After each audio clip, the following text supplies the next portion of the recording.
जय महादेव साथियों, मैं विकास भारतीय आप सभी का स्वागत करता हूं आपके अपने YouTube चैनल पुराणों से पर। साथियों, आज महाशिव पुराण का प्रथम अध्याय मैं आप सभी को सुनाने जा रहा हूं।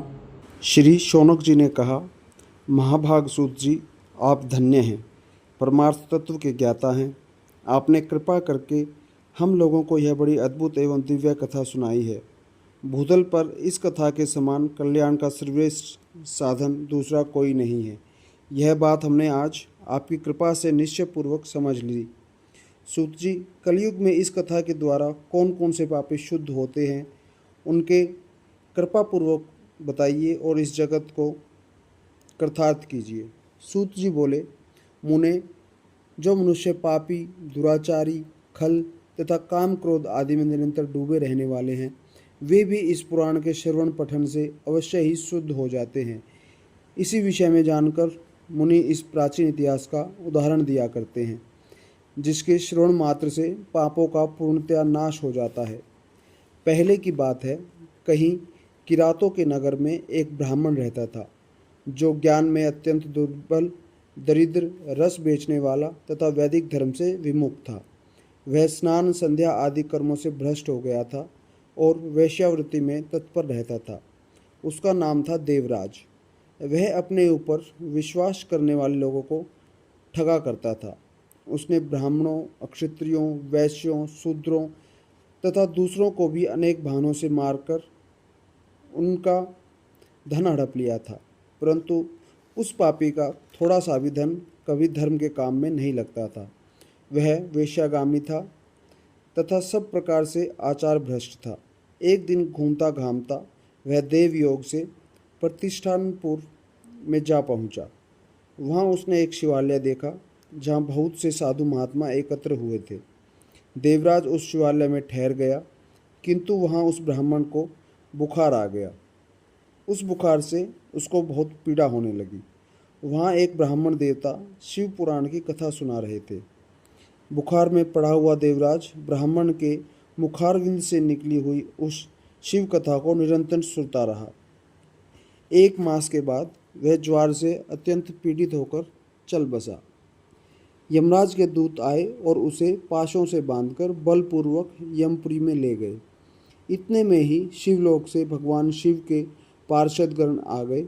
उनके और अंग कपूर के समान उज्ज्वल थे, हाथ त्रिशूल से सुशोभित हो रहे थे। उनके संपूर्ण अंग भस्म से उद्भासित हो रहे थे और रुद्राक्ष की मालाएं उनके शरीर की शोभा बढ़ा रही थी।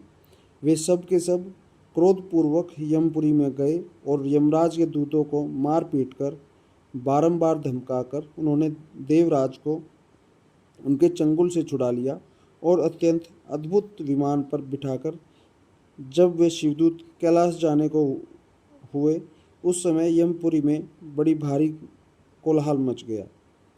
उस कोलाहल को सुनकर धर्मराज अपने भवन से बाहर आए।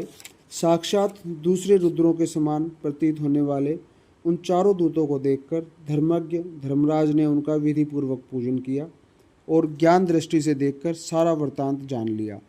उन्होंने भय के कारण भगवान शिव के उन महात्मा दूतों से कोई बात नहीं पूछी, उल्टे उन सबकी पूजा एवं प्रार्थना की।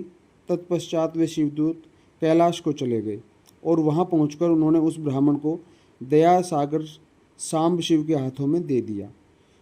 शौनक जी ने कहा, महाभाग सूत जी, आप सर्वज्ञ हैं। महामते, आपके कृपा प्रसाद से मैं बारंबार कृतार्थ हुआ। इस इतिहास को सुनकर मेरा मन अत्यंत आनंद में निमग्न हो रहा है। अतः अब भगवान शिव में प्रेम बढ़ाने वाली शिव संबंधित दूसरी कथा को भी कहिए। श्री सूत जी बोले, शौनक सुनो, मैं तुम्हारे सामने गोपनीय कथा वस्तु का भी वर्णन करूँगा, क्योंकि तुम शिव भक्तों में अग्रगण्य तथा वेद वेदांतों में श्रेष्ठ हो। समुद्र के निकटवर्ती प्रदेश में एक वाशकल नामक ग्राम है, जहाँ वैदिक धर्म से विमुख महापापी द्विज निवास करते हैं। वे सब के सब बड़े दुष्ट हैं।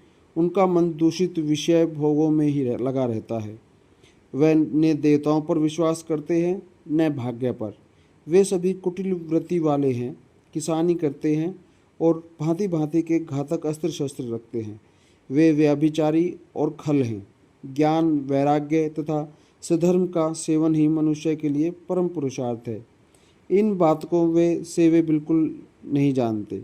वे सभी पशु बुद्धि वाले हैं।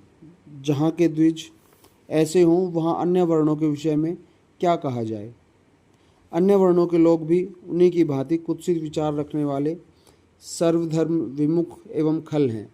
वे सदा कुकर्म में लगे रहते हैं और नित्य विषय भोगों में ही डूबे रहते हैं।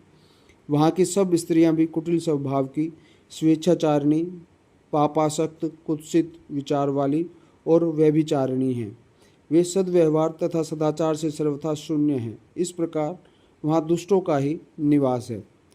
उस वाशकल नामक ग्राम में किसी समय एक बिंदु नामधारी ब्राह्मण रहता था।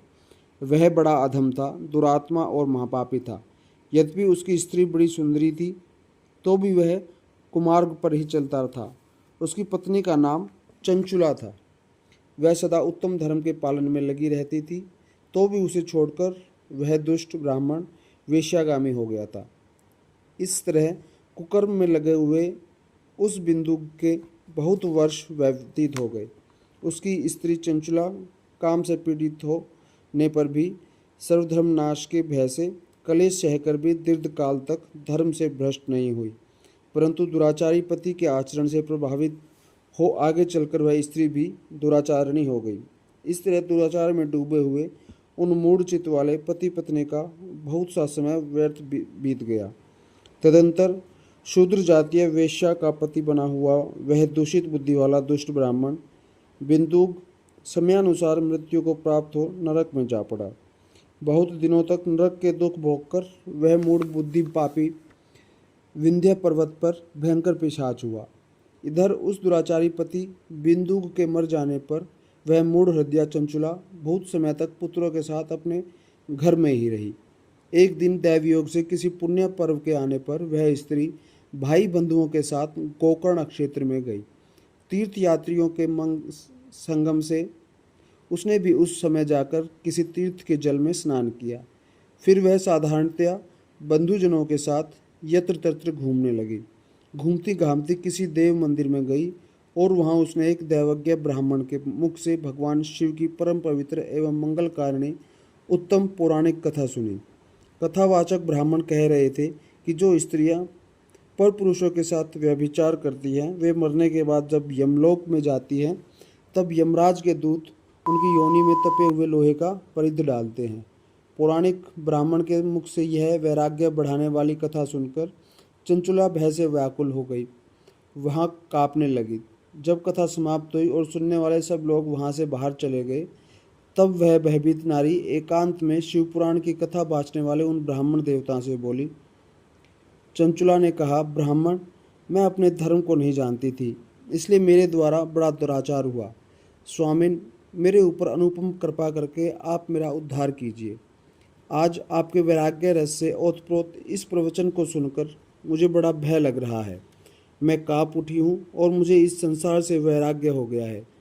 मुझ मूढ़ चित्त वाली पापिनी को धिक्कार है। मैं सर्वथा निंदा के योग्य हूँ, कुत्सित विषयों में फंसी हुई हूँ और अपने धर्म से विमुख हो गई हूँ। हाय, न जाने किस किस घोर कष्टदायक दुर्गति में मुझे पड़ना पड़ेगा और वहाँ कौन बुद्धिमान पुरुष कुमार्ग में मन लगाने वाली मुझे पापिनी का साथ देगा। मृत्यु काल में उन भयंकर यमदूतों को मैं कैसे देखूंगी जब वे बलपूर्वक मेरे गले में फंदे डालकर मुझे बांधेंगे, तब मैं कैसे धीरज धारण कर सकूंगी। नरक में जब मेरे शरीर के टुकड़े टुकड़े किए जाएंगे उस समय विशेष दुख देने वाली उस महायातना को मैं वहाँ कैसे सहूँगी। हाय, मैं मारी गई, मैं जल गई, मेरा हृदय विदीर्ण हो गया और मैं सब प्रकार से नष्ट हो गई, क्योंकि मैं हर तरह से पाप में ही डूबी रही हूँ। ब्राह्मण, आप ही मेरे गुरु, आप ही माता और आप ही पिता हैं। आपकी शरण में आई हुई मुझ दीन अबला का आप ही उद्धार कीजिए। सूत जी कहते हैं, शौनक, इस प्रकार खेद और वैराग्य से मुक्त हुई चंचुला ब्राह्मण देवता के दोनों चरणों में गिर पड़ी। तब उन बुद्धिमान ब्राह्मण ने कृपा पूर्वक उसे उठाया और इस प्रकार कहा। प्रथम अध्याय के अंत में मैं आप सभी से निवेदन करता हूँ, कृपया आपके अपने YouTube चैनल पुराणों से को लाइक व सब्सक्राइब अवश्य करें। जय महादेव। जय शिव शंकर।